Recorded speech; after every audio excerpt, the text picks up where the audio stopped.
Welcome students. इस video lecture में हम एलवीडीटी के बारे में पढ़ने वाले हैं।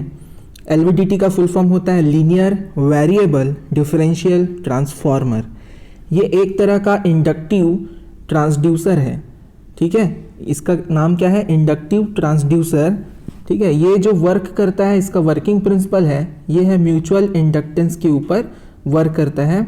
जब इसका म्यूचुअल इंडक्टेंस वेरी होता है तो ये वर्क करता है, ये हमको आउटपुट देता है डिफरेंशियल वोल्टेज के फॉर्म में। ठीक है, तो एलवीडीटी का फुल फॉर्म क्या है? लीनियर वेरिएबल डिफरेंशियल ट्रांसड्यूसर, या हम कहें ट्रांसफॉर्मर। इसका जो यूज होता है वो होता है for measurement of linear displacement up to 5 mm। Actually 5 mm से ज़्यादा भी होता है ये 250 mm तक मेजरमेंट के लिए यूज़ होता है, लेकिन 5 mm तक इसका वो मानते हैं, एक लीनियर रीजन मानते हैं, इसलिए यहाँ पे मेंशन किया है। इसके बाद इसका जो बेसिक वर्किंग है वो ये है कि it converts the linear displacement directly into output voltage. It converts the linear displacement directly into output voltage, और ये एक तरह का पैसिव ट्रांसड्यूसर है। क्या है? पैसिव टाइप का ट्रांसड्यूसर है जो कि लीनियर डिस्प्लेसमेंट को डायरेक्टली आउटपुट इलेक्ट्रिकल वोल्टेज में कन्वर्ट कर देता है। चलिए इसका थोड़ा कंस्ट्रक्शन देख लेते हैं, इसके कंस्ट्रक्शन के फीचर्स हैं। उसके पहले इसका जो नाम है डिफरेंशियल ट्रांसफॉर्मर, इसका मैं आपको थ्योरी बताना चाहूँगा कि इसमें जो आउटपुट सेकेंडरी वाइंडिंग होता है, ये जो आउटपुट सेकेंडरी वाइंडिंग है दो, इसके डिफरेंस का जो वोल्टेज होता है वही हमको आउटपुट वोल्टेज मिलता है। तो इन दोनों का जो वोल्टेज इंड्यूस होता है सेकेंडरी वाइंडिंग में S1 और S2 में, उनका जो डिफरेंस होता है वो हमको आउटपुट में मिलता है। इसलिए इस ट्रांसड्यूसर या इस ट्रांसफार्मर को हम बोलते हैं डिफरेंशियल ट्रांसफार्मर। और यहाँ पे लीनियर वेरिएबल का मतलब ये है, लीनियर वेरिएबल का मतलब ये है कि लीनियर डिस्प्लेसमेंट है ना, इसका जो डिस्प्लेसमेंट है वो कैसा हो रहा है? लीनियर हो रहा है। ठीक है, इसका जो डिस्प्लेसमेंट होगा, मान लो कोर है, ये फिजिकल डिस्प्लेसमेंट को सेंस करेगा, तो ये एलवीडीटी का जो कोर है उसका जो डिस्प्लेसमेंट होता है वो लीनियर होता है, इसीलिए लिखा है लीनियर वेरिएबल। ठीक है, लीनियर डिस्प्लेसमेंट जो वेरी होता है उसको डिफरेंशियल आउटपुट वोल्टेज के फॉर्म में हम मेज़र करते हैं। चलिए इसके कंस्ट्रक्शन के कुछ इंपॉर्टेंट पॉइंट्स को हम देख लेते हैं, कुछ फीचर्स हैं इसके कंस्ट्रक्शन के वो देख लेते हैं। The transformer consist of A primary winding P। ठीक है, जो ट्रांसफॉर्मर है वो कंसिस्ट करता है एक primary winding P and 2 secondary winding S1 and S2। मान लीजिए ये S1 है ऊपर वाली वाइंडिंग, और ये क्या है? S2। तो एक प्राइमरी वाइंडिंग होती है इसमें और 2 सेकेंडरी वाइंडिंग होती है, और ये जिस कोर पर बंधी होती है, अभी तो यहाँ एयर कोर दिखाया है मैंने, लेकिन मान लो अगर कोई आयरन कोर यूज़ होता है तो वो कैसा होगा? हॉलो होगा। ठीक है, सिलेंड्रिकल होगा और हॉलो होगा। हॉलो मतलब अंदर से खोखला होगा और सिलेंड्रिकल होगा। क्लियर है? Both the secondary windings have an equal number of turns. दोनों ही सेकेंडरी वाइंडिंग S1 और S2 में नंबर ऑफ टर्न्स इक्वल होंगे, and we place them on either side of primary winding. मतलब इन दोनों को हम क्या करेंगे? प्राइमरी वाइंडिंग के अगल बगल प्लेस करेंगे, और दोनों ही S1 और S2 दोनों ही सेकेंडरी वाइंडिंग्स में जो नंबर ऑफ टर्न्स होंगे वो इक्वल होंगे। The primary winding is connected to an AC source. जो हमारा प्राइमरी वाइंडिंग होगा इसको हम एक AC सोर्स से कनेक्ट करेंगे, which produces a flux in the air gap. इसमें AC सोर्स कनेक्ट करने के कारण प्राइमरी वाइंडिंग में करंट फ्लो होगा, और इस कॉइल के अंदर, ठीक है, इस होलो सिलेंड्रिकल कोर के अंदर क्या होगा? एक फ्लक्स प्रोड्यूस होगा और वोल्टेज भी इंड्यूस होगा सेकेंडरी वाइंडिंग्स में। ठीक है, a movable soft iron core is placed inside the farmer. ये जो आपका सिलेंड्रिकल हॉलो सिलेंड्रिकल फॉर्मर है जिसके ऊपर ये वाइंडिंग्स हमने लपेटी हुई हैं, वाउंड की हुई है, इसके अंदर ये आपको डार्क कलर में जो दिख रहा है मूविंग कोर, इस कोर को प्लेस किया जाएगा इसके अंदर, और उसी का डिस्प्लेसमेंट हम मेज़र करते हैं। ठीक है, a movable soft iron piece या soft iron core is placed inside the former and displacement to be measured is connected to the iron core. और जिस डिस्प्लेसमेंट को हमको मेज़र करना है उससे इस मूविंग कोर को हम कनेक्ट कर देते हैं। The iron core is generally of high permeability. देखो जो आयरन कोर होता है उसकी परमिएबिलिटी क्या होनी चाहिए, हाई होनी चाहिए, which helps in reducing harmonics. और ये हार्मोनिक्स को क्या करता है, रिड्यूस करने के लिए काम में आता है। और LVDT की जो सेंसिटिविटी है उसको भी बढ़ाता है। The LVDT is placed inside a stainless steel housing. ये पूरा जो LVDT होता है, ये LVDT प्लेस किया जाता है एक स्टेनलेस स्टील के बने हुए हाउसिंग के अंदर में। It will provide electrostatic and electromagnetic shielding. ये जो आप जिसके अंदर हम अगर इसको रख देते हैं स्टेनलेस स्टील के हाउसिंग के अंदर, तो इलेक्ट्रोस्टैटिक और इलेक्ट्रोमैग्नेटिक शील्डिंग इस LVDT को प्राप्त हो जाती है। Both the secondary windings are connected in such a way that result output in the difference between voltage of two windings। Primary तो ऐसा लगा रहता है बीच में, और सेकेंडरी जो होते हैं, सेकेंडरी के दो पार्ट हैं S1 और S2 जिसके इक्वल नंबर ऑफ टर्न्स है, और इनको कनेक्ट किया जाता है अपोजिशन में। कैसे कनेक्ट किया जाता है, अपोजिशन में कनेक्ट किया जाता है और सीरीज कनेक्ट किया जाता है, सीरीज ओपोजिशन में कनेक्ट किया जाता है, जिसकी वजह से जो आउटपुट वोल्टेज हमको वोल्ट मीटर में मिलता है वो होता है, अगर S1 वाइंडिंग का वोल्टेज है E1 और S2 वाइंडिंग का वोल्टेज है E2, तो जो आउटपुट वोल्टेज मिलेगा E0 ये मिल जाएगा आपको E1 माइनस E2। इस तरीके से हमको डिफरेंस मिले, ऐसा हम इसको कनेक्ट करते हैं। मतलब ये सीरीज में कनेक्ट होता है और ऑपोजिशन में कनेक्ट होता है। इस वीडियो के लास्ट में मैं आपको बहुत सारे ऑब्जेक्टिव क्वेश्चंस भी कराऊंगा जिससे आपको बहुत बेटर क्लियर अंडरस्टैंडिंग होगी। तो इस वीडियो को पूरा देखना है, और अगर आपने सब्सक्राइब नहीं किया है तो सब्सक्राइब अभी कर लीजिए। चलिए आगे देखते हैं principle of operation and working. As the primary is connected to an AC source, so alternating current and voltage produced in the secondary of LVDT.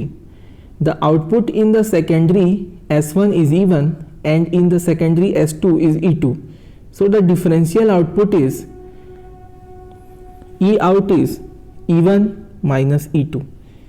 Here input is connected, EIN is connected to the primary, and S1 and S2, S1 voltage is E1 and S2 voltage is E2, and output voltage is E1 minus E2. This is the equation which explains the principle of operation of LVDT. ये equation आपके LVDT के principal को explain करता है। अब हम कुछ cases लेंगे, यहाँ पे कुछ केसेस लेंगे स्टडी करने के लिए, ठीक है।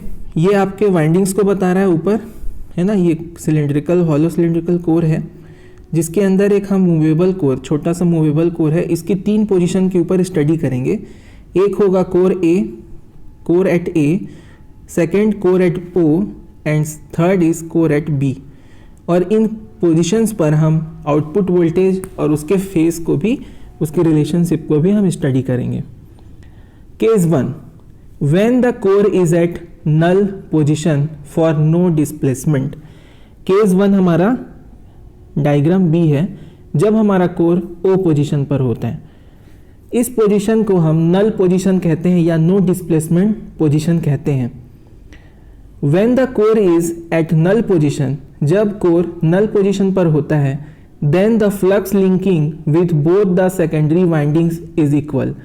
तब दोनों सेकेंडरी वाइंडिंग से लिंक करने वाला जो फ्लक्स होता है वो सेम होता है, इक्वल होता है।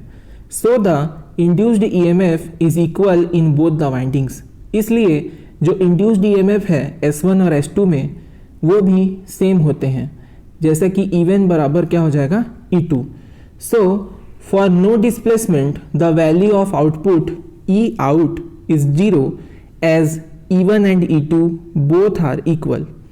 इसलिए आउटपुट वोल्टेज E out 0 होता है क्योंकि E1 और E2 दोनों वोल्टेज इक्वल हैं।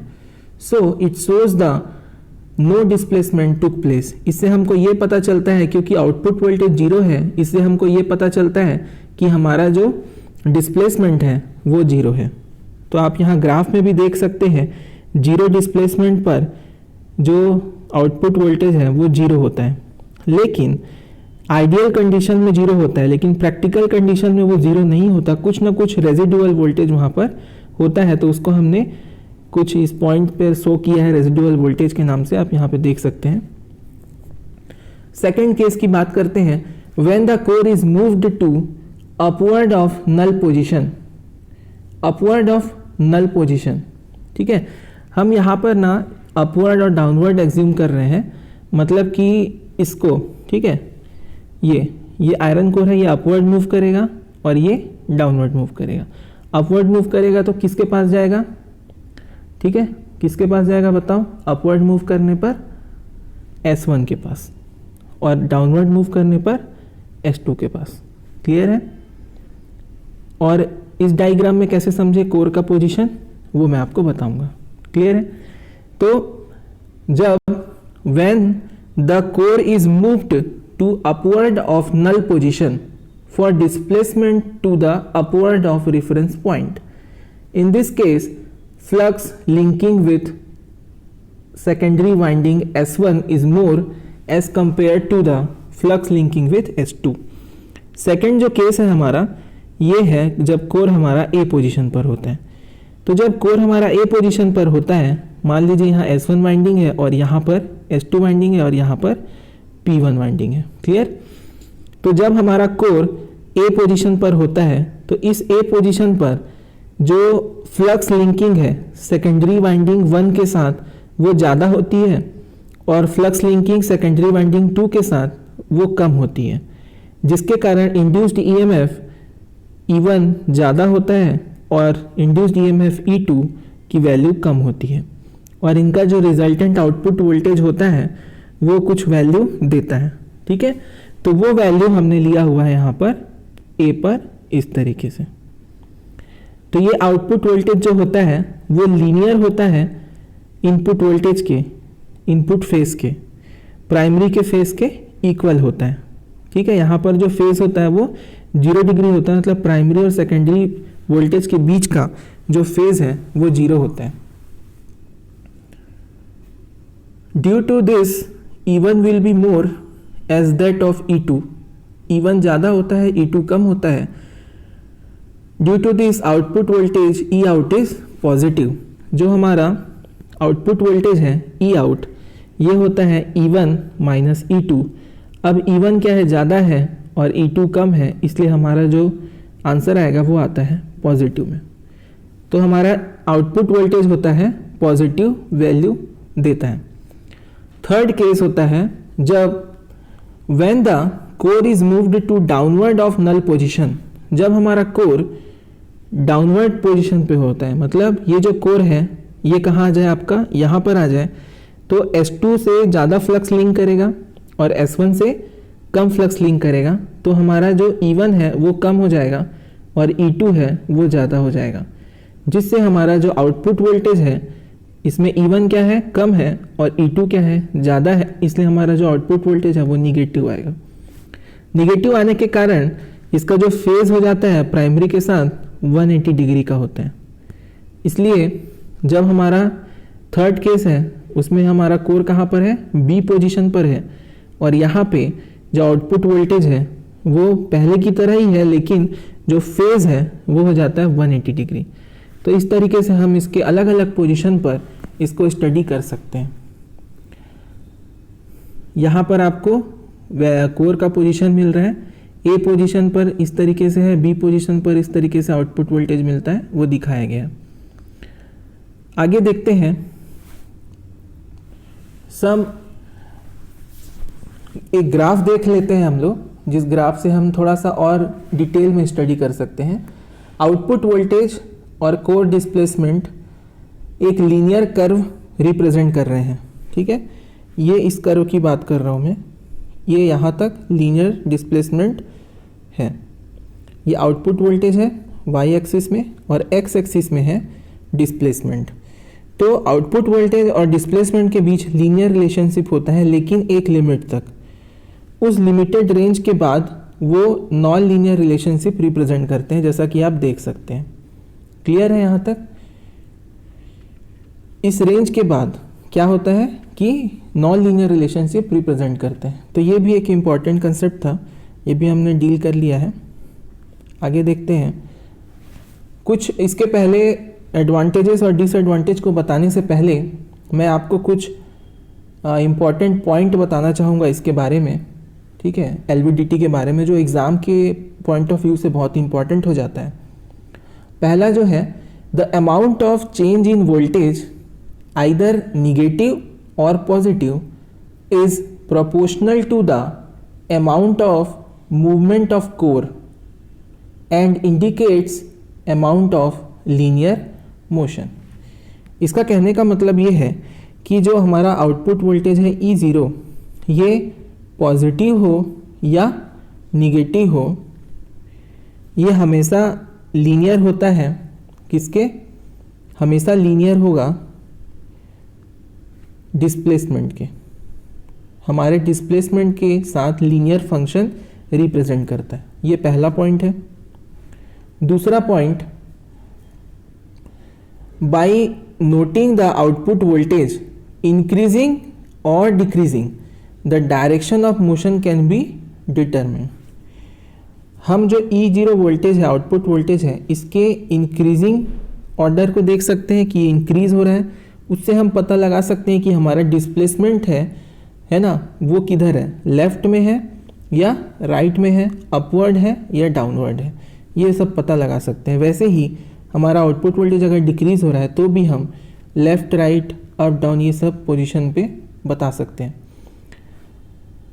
थर्ड जो पॉइंट है, the output voltage of an LVDT is linear function of core displacement. ये वैसा ही है, पहले जैसा ही है। The output voltage of an LVDT is a linear function of core displacement. चलिए इसके कुछ जो एडवांटेजेस हैं वो देख लेते हैं। पहला एडवांटेजेस है कि it can have high range. इसका जो रेंज होता है 1.25 mm से लेकर के 250 mm तक होता है। LVDT have a very high range for measurement of displacement. They can used for measurement of displacement ranging from 1.25 mm to 250 mm. Second जो है no frictional losses. Second है हमारा no frictional losses. इसमें कोई भी friction loss नहीं होता as the core moves inside a hollow former. So there is no loss of displacement. जैसा कि हमको पता है कि जो हमारा आयरन कोर है वो एक खोखले सिलेंड्रिकल कोर में, फॉर्मर में इनसाइड और आउटसाइड मोशन किया जाता है, जहाँ पर वो फॉर्मर के साथ कांटेक्ट में नहीं होता, जिसके कारण वहाँ पर कोई भी फ्रिक्शन ऑब्जर्व नहीं होता। इसलिए कोई भी फ्रिक्शन लॉस यहाँ पर नहीं हो रहा है, और ये इसके कारण ही हमारा जो ये LVDT है ये डिस्प्लेसमेंट मेजरमेंट के लिए एक्यूरेट माना जाता है। तीसरा जो पॉइंट है, high sensitivity. Third point is high sensitivity. The output of LVDT is so high. Output जो होता है LVDT का वो बहुत ज़्यादा होता है, और इसमें वो किसी एम्प्लीफिकेशन की ज़रूरत भी नहीं होती। और जो ट्रांसड्यूसर प्रोसेस करते हैं हाई सेंसिटिविटी, उसका जो सेंसिटिविटी का वैल्यू है, टिपिकल वैल्यू है, वो है 40 वोल्ट पर mm। इसकी सेंसिटिविटी बहुत हाई होती है। Fourth point is low hysteresis. LVDT shows a low hysteresis and hence repeatability is excellent under all conditions. इसमें लो हिस्टेरेसिस होने के कारण ही जब कभी भी इसमें मेजरमेंट रिपीट किया जाता है तो रिपीट करने पर उसी तरीके का मेजरमेंट मिलता है जैसा हमने पहले लिया था, तो इसकी रिपीटेबिलिटी को बढ़ाता है। Fifth point is low power consumption. The power is about 1 watt which is very as compare to other transducer. मतलब कि जो हमारा पावर है कंजम्पशन वो 1 watt ही होता है, 1 watt के अप्रॉक्स होता है, जो कि बहुत कम है as compare to other transducers. Sixth जो पॉइंट है एडवांटेज का वो है direct conversion to electrical signal. ये सबसे मेन एडवांटेज है, direct conversion to electrical signal. LVDT convert the linear displacement to electrical voltage which are easy to process. मतलब कि LVDT क्या करता है, लीनियर डिस्प्लेसमेंट को डायरेक्टली इलेक्ट्रिकल सिग्नल्स में कन्वर्ट कर देता है, जो किसी मेजरमेंट सिस्टम द्वारा आगे के प्रोसेसेस के लिए आसानी से यूज़ किया जा सकता है। इसके बाद हम उसके कुछ डिसएडवांटेज भी हैं, उसको भी देख लेते हैं। LVDT is a sensitive to stray magnetic fields, so it always requires a setup to protect them from stray magnetic field.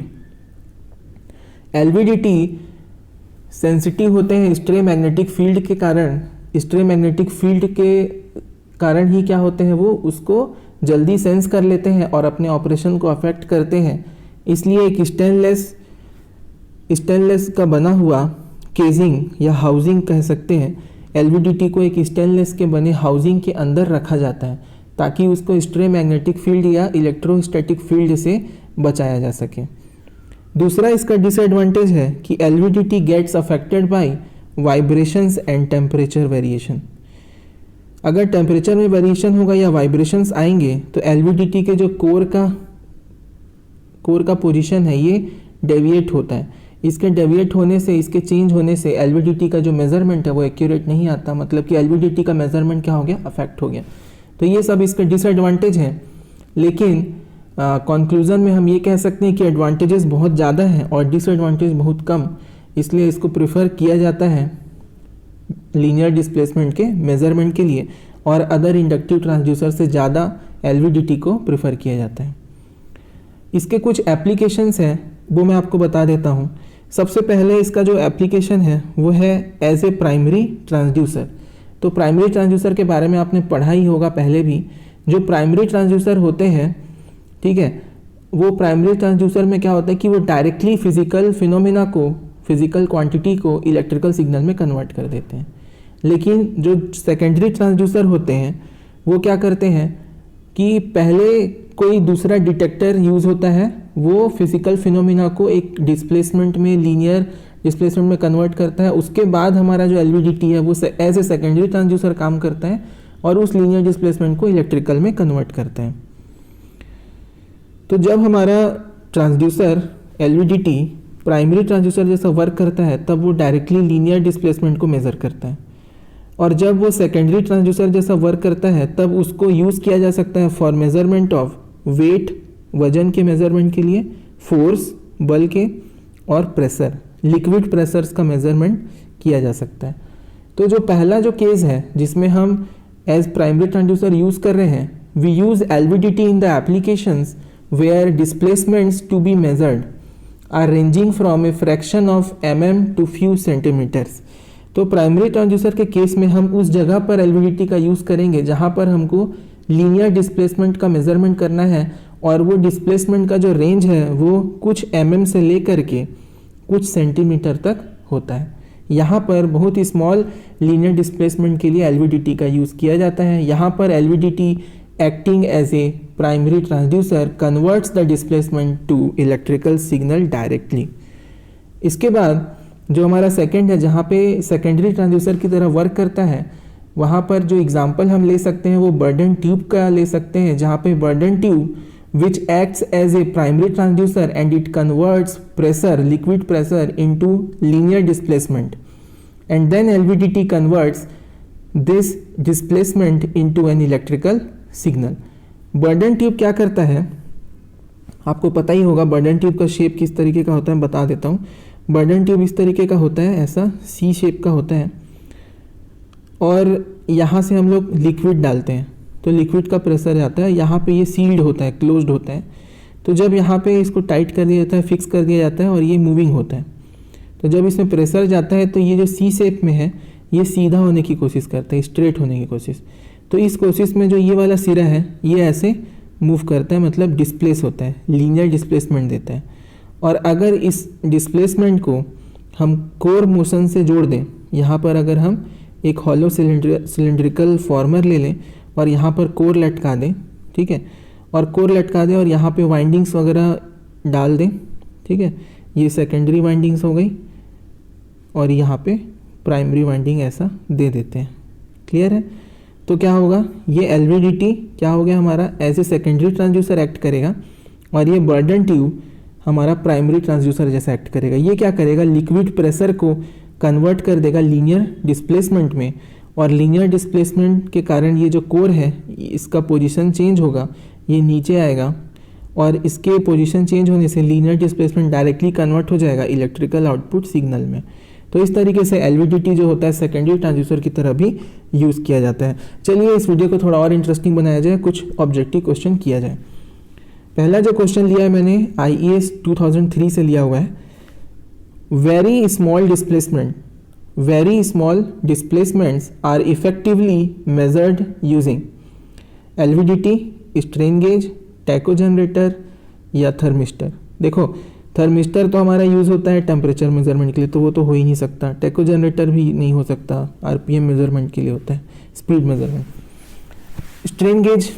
Strain gauge secondary device है, ठीक है, ये रेजिस्टेंस के फॉर्म में आउटपुट देता है, चेंज इन रेजिस्टेंस के form में। और यहाँ पे स्मॉल डिस्प्लेसमेंट के लिए बचा क्या, LVDT, so LVDT will be correct. Second question है IAS 2004 का, इसमें बोला गया है which one of the following statement is not correct, कौन सा स्टेटमेंट इसमें से करेक्ट नहीं है। तो पहला पढ़ते हैं, the operation of LVDT can be adversely affected by electromagnetic field AC fields और by presence of large masses of metal near by. ठीक बोल रहे हैं, इलेक्ट्रोमैग्नेटिक फील्ड से क्या होता है, अफेक्ट होता है, इसका डिसएडवांटेज भी है, करेक्ट ऑप्शन है, मतलब करेक्ट स्टेटमेंट है। दूसरा, fitting a magnetic shield with a longitudinal slot along it over the transducer can largely भी बेनिफिशियल। सही है, स्टेनलेस स्टील का हाउसिंग हम लोग तो लगाते ही हैं, LVDT को उसके अंदर रखते हैं, तो ये भी करेक्ट बोल रहे हैं। फिर थर्ड है, relatively small displacements are required for appreciable differential output, ये रॉन्ग है। अगर हमको अप्रिशिएबल डिफरेंशियल आउटपुट चाहिए, मतलब आउटपुट वोल्टेज ज़्यादा चाहिए, तो जो डिस्प्लेसमेंट है वो भी हमारा ज़्यादा होना चाहिए, तो ये रॉन्ग है। Fourth, LVDT gives high output and many a times there is no need for amplification. हाँ, ये सही बोल रहा है कि जो E0 आउटपुट वोल्टेज होता है वो उसकी वैल्यू ज़्यादा होती है, हाई होती है, और हमको एम्पलीफिकेशन की ज़रूरत नहीं होती। इट पॉसेज अ हाई सेंसिटिविटी, हाँ हाई सेंसिटिविटी होता है, which is typically about 40 volt पर mm। वेरी गुड, ऐसा तो होता ही है, सही है। तो फोर्थ ऑप्शन इज करेक्ट। तो कौन सा ऑप्शन इनकरेक्ट है, C। तो इस क्वेश्चन का आंसर क्या हो जाएगा, C, क्योंकि इसमें क्या पूछा है, which of the following statement is not correct. तो हमको ये बताना था कौन सा करेक्ट नहीं है, तो इसका आंसर होगा ऑप्शन C। नेक्स्ट क्वेश्चन लिया हुआ है, consider the following statements relating to an LVDT type of transducer. ये भी IAS 2004 का प्रॉब्लम है। A soft iron core provides the magnetic coupling between a primary coil and two secondary coils। हाँ, primary coil और दो secondary coil connected in series of position, सही है, ये वाला सही है। The output is proportional to the displacement of iron core, ये भी सही है। The device is very sensitive and is linear over a wide, ठीक है, करेक्ट है। This is a variable inductance transducer, ठीक है, वेरिएबल इंडक्टेंस तो है लेकिन म्यूचुअल इंडक्टेंस है, ठीक है, यहाँ इंडक्टेंस बोल रहा है, सेल्फ और म्यूचुअल तो बोला नहीं है, ये वेरिएबल इंडक्टेंस ट्रांसड्यूसर ही होगा। क्लियर है? तो चारों ऑप्शन करेक्ट है। Which of the statement given above are correct, तो हमको देखना है, तो ये ऑप्शन D करेक्ट होगा। नेक्स्ट जो क्वेश्चन है हमारा, an AC LVDT is given 6.3 input, मतलब 6.3 वोल्ट इनपुट दिया जा रहा है, एंड प्रोड्यूसेस 5.2 वोल्ट। E0 क्या आ रहा है, 5.2, कितने के लिए, 0.5 इंच के लिए। देखो 0.5 इंच के लिए कितना है, E0 कितना आ रहा है, 5.2 आ रहा है। अब क्या पूछ रहा है, when the core is -0.5 -0.25 inch. तो जब हमारा ये कोर है वो कहाँ पहुँच गया, -0.25 inch from the centre, what is the output produced. Clear है, निकाल सकते हैं। तो 1 इंच का निकाल लो भाई, 1 इंच का निकाल लो, कितना आएगा, 5.2 डिवाइड बाई 0.5। क्लियर है, ठीक है, इतना नोट कर लो, स्क्रीनशॉट ले लो। इसके बाद कितने का निकालना है, -0.25 इंच का निकालना है। तो क्या करोगे, -0.25 इंटू 5.2 डिवाइडेड बाई 0.5, 1 जा 2 जा 2 1 जा 2.6 और ये माइनस, तो आंसर आ जाएगा -2.6 volt. So option C is correct. IES 2007 का क्वेश्चन है। क्लियर है? अगर डाउट है तो कमेंट करिएगा। In an LVDT 2 secondary windings are connected in differential mode to obtain। In LVDT 2 जो सेकेंडरी वाइंडिंग्स होती हैं वो डिफरेंशियल मोड पर कनेक्ट होती हैं to obtain high output voltage, that is correct. A reduction in output impedance, that is wrong. To an increase in input impedance, that is wrong. The null for particular position, this is correct. तो A और D में से हमको choose करना है। देखो output voltage तो वैसे भी हायर होता है, ठीक है, उसको हायर करने के लिए कुछ हमको करना नहीं पड़ता, तो ये रॉन्ग हो गया। और जो ऑप्शन डी है दैट इज़ करेक्ट। ये क्वेश्चन है 2013 का, IES 2013। तो the null no displacement for particular position of core. तो दो वाइंडिंग को डिफरेंशियल मोड में मतलब अपोजिशन में कनेक्ट किया जाता है टू ऑब्टेन नल पोजीशन, मतलब दोनों अगर एक दूसरे को माइनस करेगी तभी तो हमको नो डिस्प्लेसमेंट पोजीशन मिलेगा कोर का, ठीक है, नल पोजीशन मिलेगा। तो option D is correct. Next question, the output voltage of a linear variable differential transformer, LVDT का आउटपुट वोल्टेज है 1.5 वोल्ट एट मैक्सिमम डिस्प्लेसमेंट, ठीक है। At a load of 0.5 mega ohm, the deviation from linearity is maximum and it is 0. plus minus 0.003 volt from a straight line, ठीक है। What is the linearity at the given load? तो इसकी linearity हमको निकालनी है। देखो ये ना बुक का क्वेश्चन है, डायरेक्टली IES में पूछा गया था। AK सावनी की जो बुक है उसमें LVDT का टॉपिक दिया है। LVDT के टॉपिक के जस्ट बाद जो पहला क्वेश्चन है वो यही है। तो डायरेक्टली क्या कर रहे हैं, IES में बुक का क्वेश्चन उठा लेते हैं। देखो इसमें लीनियरिटी का जो परसेंटेज है वो हम कैसे निकालते हैं, इसको एग्जांपल को समझ लो आप लोग। देखो इसमें क्या करना होता है, जो हमारा डेविएशन है, डेविएशन को ऊपर रखते हैं। मैं फिर से फ्रेश ले लेता हूँ। डेविएशन को हम ऊपर रखेंगे। क्या है डेविएशन, प्लस माइनस 0.003 वोल्ट। इससे डिवाइड कर दो जो मैक्सिमम डिस्प्लेसमेंट के लिए वोल्टेज आउटपुट वोल्टेज है उससे, कितना है 1.5 वोल्ट है, करेक्ट है।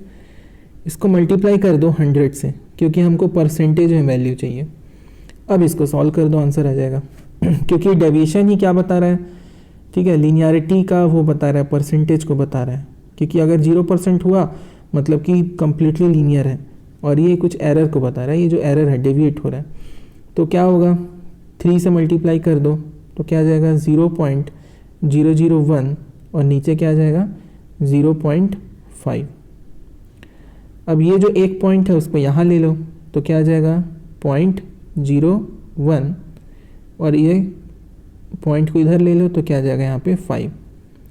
अब ये जो 5 है, क्लियर है, ये जो 5 है, 5 1 जा और 5 2 0, तो आंसर में आ जाएगा 0.01 इंटू 20। अब इसको जब आप मल्टीप्लाई करोगे तो आपको आएगा आंसर 0.2 और आगे प्लस माइनस लगा ही रहेगा। क्योंकि ये परसेंटेज में निकाले थे तो इसका आंसर आ जाएगा परसेंटेज में, तो आंसर आ गया आपका प्लस माइनस 0.2, प्लस माइनस 0.2%। तो इसका आंसर बी करेक्ट होगा। IAS 2014 का क्वेश्चन था। इस तरीके से हमने इस LVDT वाले टॉपिक को अच्छी तरीके से पढ़ा है। सारे पॉइंट्स आप दोबारा रिवाइज कर लीजिए वीडियो को, और अगर लाइक नहीं किया तो लाइक ज़रूर करिए, शेयर करिए, और सब्सक्राइब अगर अभी तक नहीं किया है तो सब्सक्राइब ज़रूर कर लीजिए, ठीक है। आगे हम मिलेंगे दूसरे ट्रांसड्यूसर के साथ अगले वीडियो में, तब तक के लिए थैंक यू।